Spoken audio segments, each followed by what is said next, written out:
Jalan cerita Pakatan Harapan sepanjang seminggu yang lalu tak lain tak bukan hanya cuba mencari kesalahan-kesalahan kecil, mencari dan memomokkan isu-isu, sentimen-sentimen yang menakut-nakutkan para pengundi bukan Melayu khususnya, dan cuba mengelirukan pengundi-pengundi Melayu Islam khususnya.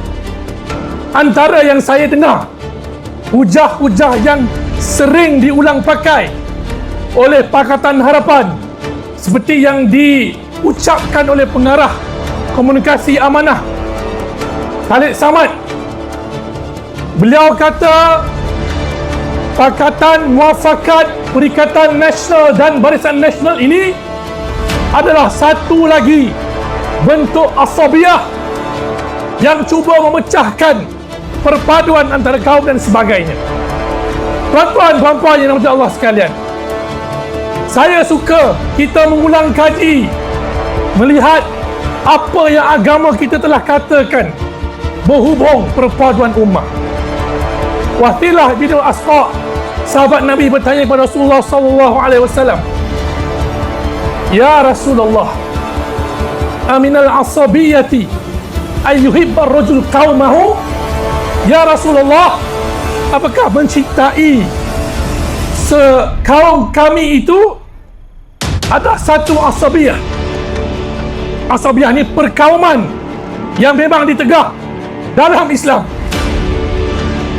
Jawab Rasulullah SAW, qal la, walakin minal asabiyati ayyu'ina rajul qaumahu ala dhulm.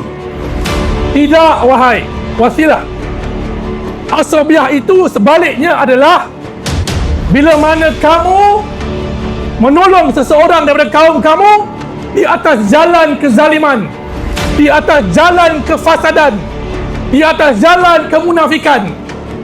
Ini definisi yang jelas, mantik yang jelas Rasulullah sallallahu alaihi wasallam telah gariskan untuk kita pegang, untuk memahami asas perpaduan ummah yang ada pada hari ini di Negeri Sembilan, di Linggi, bukan asabiyah kaumiyah jahiliyah.